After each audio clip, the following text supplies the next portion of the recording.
आज महाराज दशरथ श्री रानी कैकेयी ने कहा, महाराज आपको याद है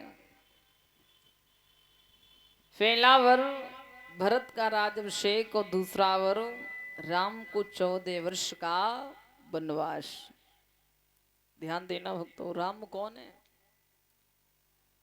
आचार्य सुखदेव जी कहते हैं कि हे राजन परीक्षित, तो मालूम है कि राम कौन है। रामो विग्रह बान धर्म, राम साक्षात विग्रह के धर्म है, धर्म के विग्रह। यदि धर्म की संपूर्ण व्याख्या देखनी है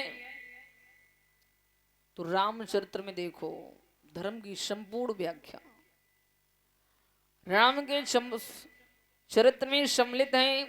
सौतेली माता के वचन सुनकर के आज राम वन में जाने के लिए तैयार हो गए। और जब राम वन में जाने के लिए तैयार हुए, लेकिन सुखदेव जी कहते कि हे राजन, राम के चरित्र में एक आदर्श पात्र उर्मिला भी है। राम के चरित्र में आदर्श पात्र उर्मिला क्यों?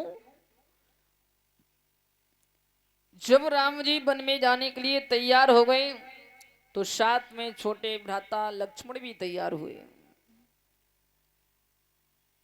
और जब लक्ष्मण तैयार हुए और साथ में माता जानकी भी तैयार हुई, लेकिन एक बात कही है लक्ष्मण ने उर्मिला से, उर्मिला मैं वन में जा रहा हूं,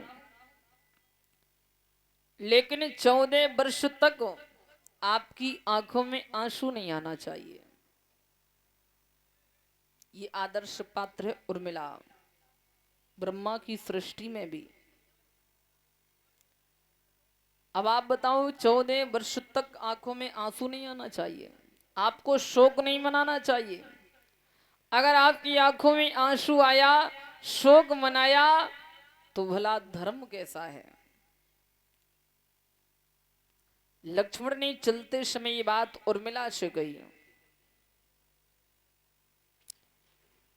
माता उर्मिला को जो उपदेश दिया, ये बड़ा ही अद्भुत उपदेश था। एक बार लक्ष्मण जी क्रोधित भी हुए पिता की बात पर, लेकिन राम जी ने समझा दिया। राम जी ने कहा, नहीं भैया लक्ष्मण, ऐसा नहीं सोचते हैं। अयोध्यावासी राम जी के साथ चले, और जब अयोध्यावासी राम जी के साथ चले बन के लिए, कहते हैं कि ताप शुभे विशेष उदासी और 14 वर्ष राम बनो वासी।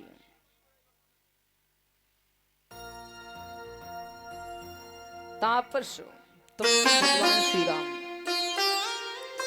विशेष शेषावतारी लक्ष्मण, उदासी माता जानकी। ताप शुभेश विशेष उदासी और 14 वर्ष रामो वनवासी। आज भगवान श्री राम जब चले हैं तो साथ में भैया लक्ष्मण और साथ में माता जानकी भी चली है। अयोध्या वासियों को जब पता चला तो अयोध्या वासी बड़े दुखी हुए, लेकिन राम जी के साथ चले। और जब राम जी के साथ चले तो राम जी ने अयोध्या वासियों को तमसा नदी के किनारे सभी को सोते छोड़ दिया। और भगवान आगे बढ़े, और जब भगवान आगे बढ़े हैं, आज मेरे रघुवर का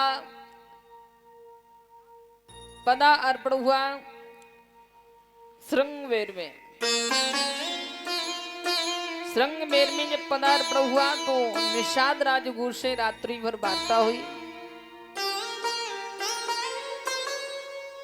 प्रातः होते ही भगवान श्री राम केवट के पास पहुंचे हैं। और जब केवट के पास पहुंचे हैं, केवट ने जब देखा तो भगवान श्री राम ने केवट से एक बात कही, भैया केवट, यहाँ कहते हैं कि मांगी नाव न केवट आना, और कहो तुम्हारा मरम में जाना।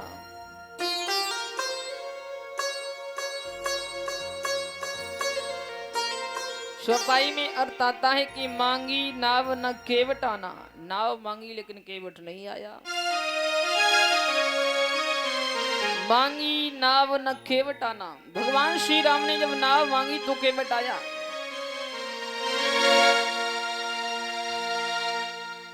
और जब केवट आया और कहा कि कहो तुम्हारा मरम में जाना।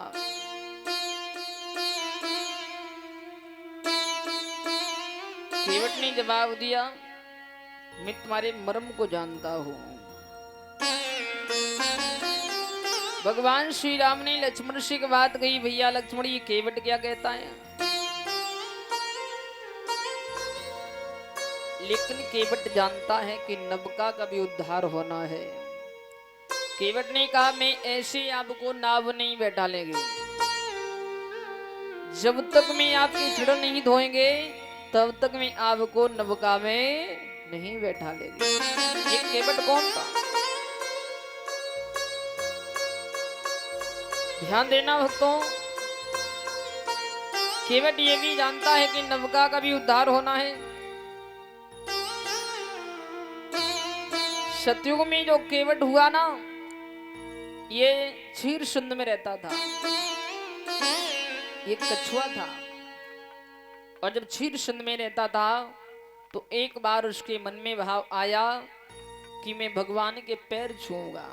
तो क्षीर सुंद में भगवान श्री हरि के चरण छूने के लिए चला, लेकिन शेषनाग ने फुसकार मार दी। और जब शेषनाग ने फुसकार मार दी तो नीचे गिर गया।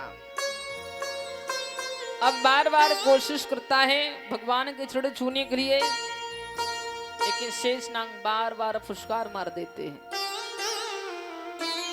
और जब बार बार फुसकार मारते हैं,